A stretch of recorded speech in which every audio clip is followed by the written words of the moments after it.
Hello, my name is Henry Matthews, and I am the host of the At Once Show, broadcast live on WACN TV. Today, in order to bring my testimony to the Documents Interdits series, I would like to show you some pictures that very few people have ever seen. But first, let me tell you a little bit about At Once. 3 times a week, we open the television station switchboard between the hours of 8 p.m. and midnight. A simple call from a member of the general public who wishes to bear testimony or would like to shed light on some particular event or situation that we agree should be exposed to the public.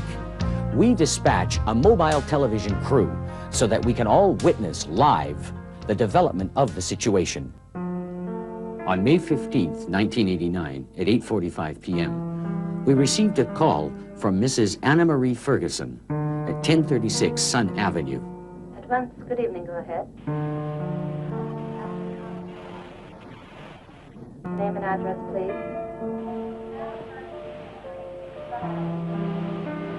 What's that noise?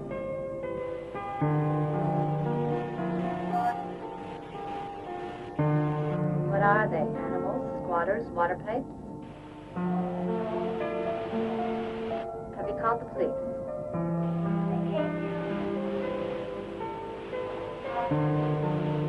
Do you feel you're in danger? Okay, Mrs. Ferguson. They're in your house, they're noisy. You don't know what they are, and the police have found nothing. Hello? Hello?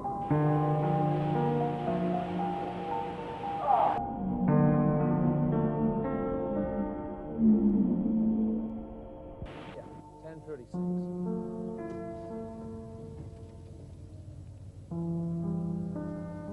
Well, it looks pretty deserted, if you ask me. I think I want to verify the address. Henry, could you confirm the address for me, please? Well, this is the place.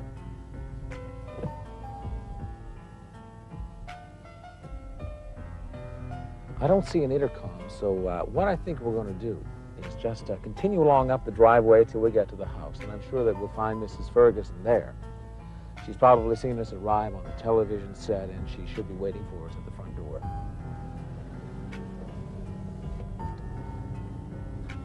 Just want to remind you, we're at 1036 Sun Avenue. We got a call from a Mrs. Ferguson. Apparently, she's been hearing some mysterious sounds inside her house, and we want to check out what that's all about. Mrs. Ferguson? Mrs. Ferguson, it's the At Once crew, we're here. No answer.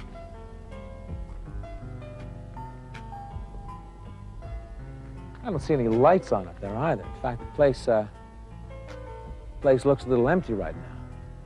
Ah, there's something here at the front door. Mrs. Ferguson. Mrs. Ferguson, it's the At Once crew. Come on out and meet us. We'd love to see you.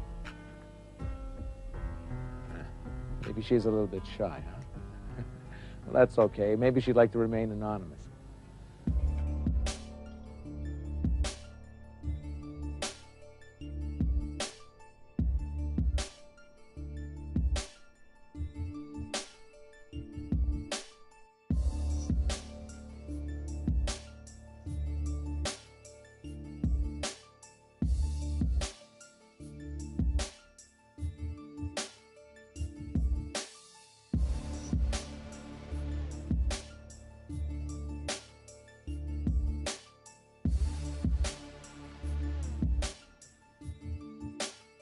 We at the At Once Show certainly do respect your anonymity. After all, this is your show, and, well, if you choose to be that like that, that's just okay with us. We're just here to help you get your show going.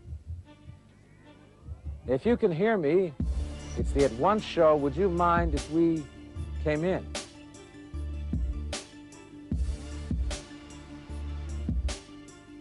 That's pretty strange.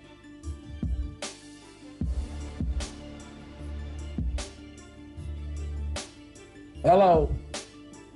Let's take a look over here. It's going down there and going there. Whoa.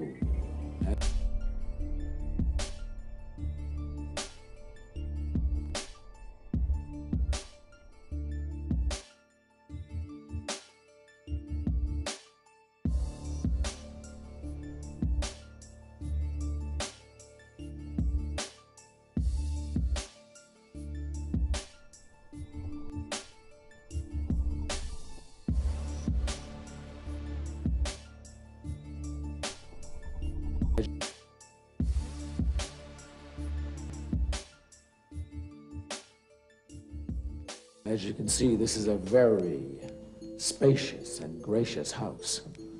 And someone could hide here for a very long time if they didn't want to be found. Take a look at that. Beautiful frescoes on the ceiling. I would say that that's an indication of the tastes of our hosts, of the people who live here. Let's take a look upstairs. Mrs. Ferguson, it's the At Once crew. We took the liberty of allowing ourselves in because you opened the door for us. Mrs. Ferguson.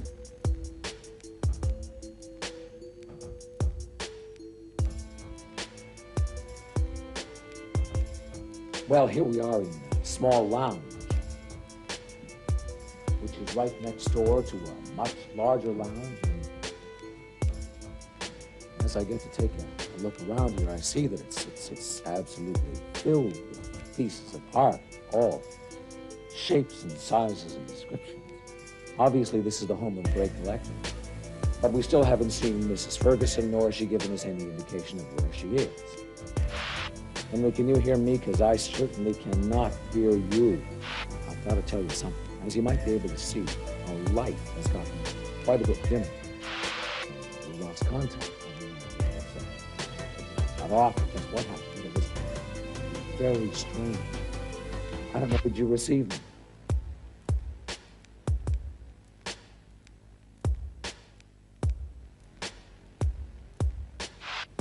It's the At Once crew. We're live on WACN TV. Mrs. Ferguson. Mrs. Ferguson. Mrs. Ferguson, would you come out, please? This is where we cut off, because suddenly this horror film situation turned to drama. Sometime before, another car and crew had left to go to 1036 Sun Avenue, and the pictures we received were these.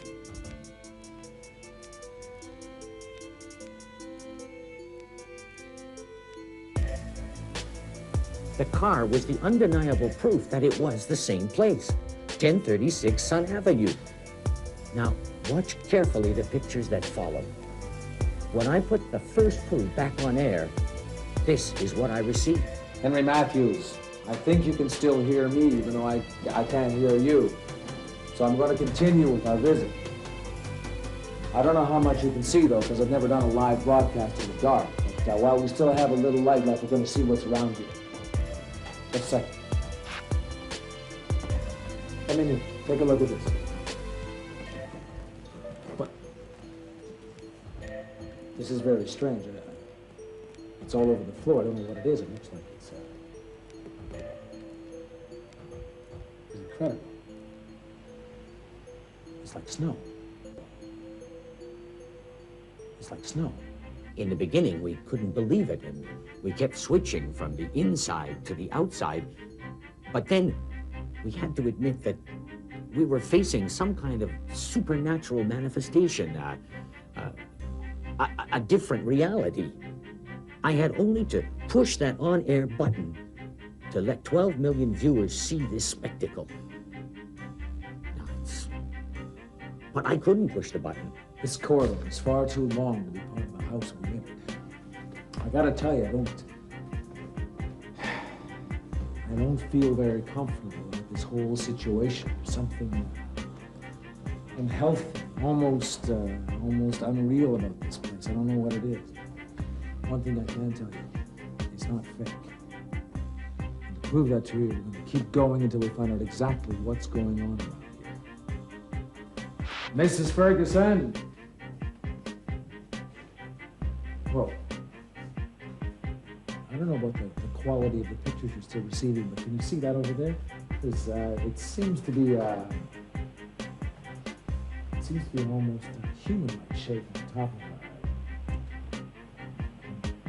top of what seems to be a sofa. Let's go a little bit closer and take a look. Now, if you're feeling a little sensitive, maybe you just better back away from the TV screen. Mrs. Ferguson?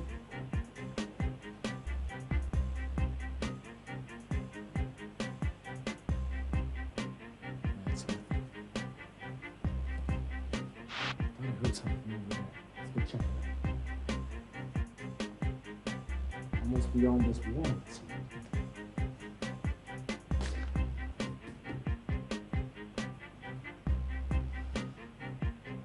This. This house is in total decomposition. You see that? It ain't no wonder if we still have a ceiling over our heads. Mrs. Ferguson! I would like you to stay watching this picture, as we did. Powerless, eaten by anxiety, not knowing what to do. We made inquiries. So did the police. We searched the place from top to bottom. In vain. We never saw them again. It's like snow. Cold as hell. It's a cold day in hell. It's a cold day in hell. It's a cold day in hell. If you ever try to cross me, it's a cold day in hell. It's a cold day in hell. It's a cold day in hell. If you ever think I'm victim, it's a cold day in hell. It's a cold day in hell. It's a cold day in hell. If you ever wanna test me, it's a cold day in hell. It's a cold day in hell. That they are out to fucking kill you. Don't you get it? When will you learn? They are out to kill you. They've been doing it for years, and they're telling you they're doing it. They're telling you in song, in movies, but no, we gotta go, we gotta watch Star Wars, we gotta do Harry Potter. Don't go to the next Harry Potter movie, because you're gonna see that shit for real soon. Ooh. Boy, it is cold as a motherfucker outside, man.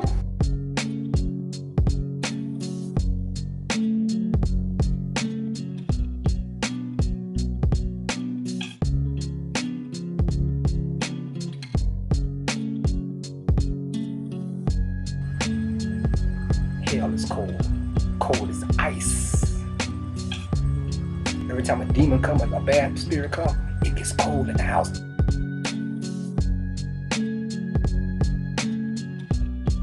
They get mad. It gets cold. Cold as hell. Is cold as hell. It's cold as hell.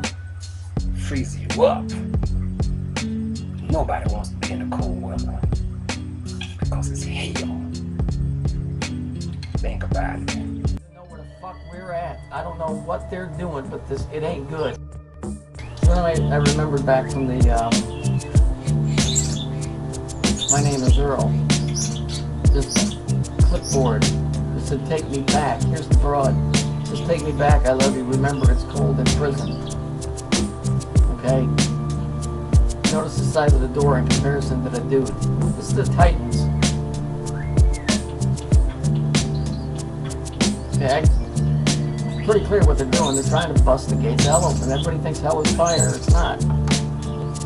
It's cold. Hence the phrase, when hell freezes over, it's already frozen. Do you get it? It's already frozen. What you gotta do is go look at Dante's Inferno. The flames that are associated with hell have to do with the final judgment, not hell itself.